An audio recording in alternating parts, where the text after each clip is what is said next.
헤이 친구들 안녕 팬데 또 팹니다.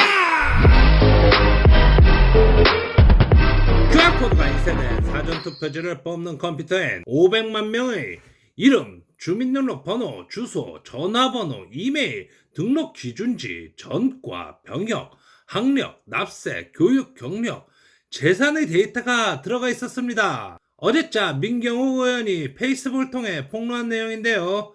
이렇게 결론을 낸 증거 자료와 이에 따른 선거 전후 나타난 수많은 의문점들에 대해서 설명해 드리겠습니다. 증거 자료는 선관위 내부에서의 공문서입니다. 여기 보면 개인정보 영향평가라는 란이 보이죠. V 표기한 부분, 이미 1월 중순부터 3월 중순까지 이 정보들을 선관위 서버에 모두 입력해 놓았습니다. 개인정보 영향평가 대상, 선거관리 시스템에 이처럼 수집 대상 정보 500만 명이 보이죠. 민주당이 선거 전략에 썼다고 자랑하던 빅데이터, 이게 그 빅데이터 같습니다. 이름, 주민등록번호, 주소, 전화번호, 이메일, 등록기준지, 전과, 병역, 학력, 납세, 교육, 경력, 재산의 데이터. 원래는 밑에 다른 란들의 성명, 생년월일, 성별, 주민번호, 주소 이 정도면 충분할 텐데 말이죠. 이런 데이터는 어떻게 수집한 것일까? 이번 정권 유달리 심한 여론조사의 빅데이터를 이용한 것이겠죠. 아마도 수집 자체가 소름이 끼칩니다.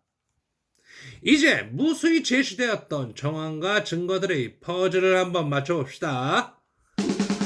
도대체 왜 선관위 시스템은 등록 기준지, 전과, 병역, 학력, 납세, 교육, 경력, 재산 등의 데이터가 필요했던 걸까요? 바로 재산, 교육 수준, 등록 기준지, 부모의 출신지 등이 모여 정치 성향을 만들어내기 때문이겠죠. 이 같은 정보로 언론과 여론조사로 조작된 선동용 지지율이 아닌 실제 지지율을 확보할 수 있었을 테고, 그 실제 지지율 기반으로 어느 정도 민주당 표를 조작해야 좋을지 추측할 수 있었던 겁니다. 이 같은 정보를 조사한 범죄자들은 무엇을 했을까요? 첫 번째, 우리가 처음에 추측한 선거 조작 방식의 미래통합당 표 4표 중 1표를 민주당으로 넘기는 방식이었다고 처음에 생각했는데, 바실리아 TV 조슈아님이 엑셀과 프로그램으로 지역별로 미래통합당의 3표 중 1표, 4표 중 1표, 5표 중 1표, 6표 중의 1표 등 지역별로 다르게 미래통합당에서 더불어민주당으로 넘겼을 겁니다. 이렇게 했을 시 출구 조사와 당일 투표와 사전 투표의 오차가 납득 가능한 수준이 됩니다. 라는 걸 표와 그래프를 통해서 바실리아님이 증명을 해주셨습니다. 그래서 이 지역별로 조작량이 달랐던 이유가 이 빅데이터겠죠.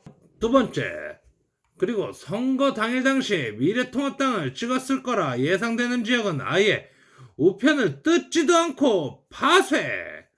우리는 이미 수많은 뜯지도 않은 걸로 추정되는 편지 봉투와 함께 투표 기입이 관내 사전투표 파쇄 증거들을 사진과 함께 수집했습니다.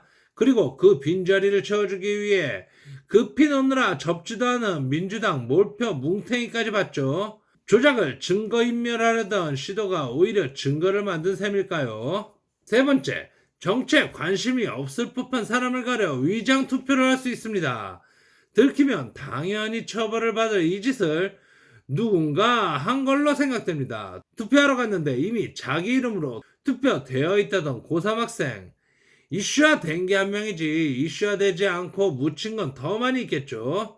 아무런 정보 없이 위장 투표를 하면 쉽게 들킬 테니 어린 학생들이 아마 위장 투표의 주 타겟이 아닌가 싶네요. 다시 돌아와서 이 문재인 정부와 민주당 선관위가 같다고 보면 문재인 정부의 민주당이 불법으로 수집한 개인정보를 사전투표지를 인쇄하는 선관위 컴퓨터 서버에 입력하였고, 그 증거 또한 공문으로 있다. 그리고 사전투표지는 저 선관위 컴퓨터에서 각각 프린터로 뽑아냈습니다. 인쇄소 인쇄기가 아니에요. 신분증을 확인하고 나서 컴퓨터에서 뽑아주는 거죠. 그 사전투표지에 인쇄된 QR코드에는 이 개인정보가 인쇄되어 있을 수 있고 그것으로 투표 기기과 관계없이 투표 결과가 QR코드로 심어져 있었을 수도 있고 국민 사찰 감시로 쓰였을 수도 있습니다. 선거하는데 등록 기준지, 전과, 병역, 학력, 납세, 교육 경력, 재산 데이터를 왜 입력해 놓느냐고요. 조사는 또 누구 맘대로 했고, 그리고 국제 해킹으로 유명한 화웨이는 이번 선거에 유무선 통신 장비 700여대를 제작해 사전투표소에 제공했다는 정황도 나오고 있고, 선거에 기밀 유지를 위한 전용선을 깔은 적이 없답니다. 해킹에 취약한 사설 인터넷망을 사용했다는 증거겠죠. 해킹을 위해 보안 규정을 일부러 허술하게 한 걸까요? 개표에 중국인이 직접 참여한 정황도 있습니다. 그래서 선관위는 4월 30일까지 서버 유지하고 5월 1일 급하게 서버와 모든 증거를 부숴 없애버리겠다라고 공지를 했습니다. 다행히 민경우 의원이 증거 보전 신청을 했다고 하고 4월 28일 오늘 오전 11시 이 내용의 기자회견을 한답니다. 아직 끝나지 않았습니다. 저 사기꾼 집단의 거대한 범죄가 슬슬 드러나는 것 같네요.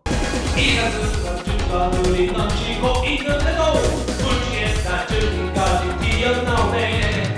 이대로 들고 가지 말고 받아들이자. 핵체크하는 놈들이 할 소리야.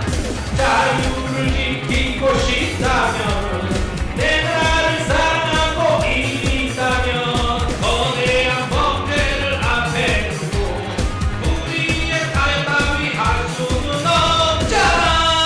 이상하잖아. 나 없었던 숨지들 보여주는 다른 별거리를.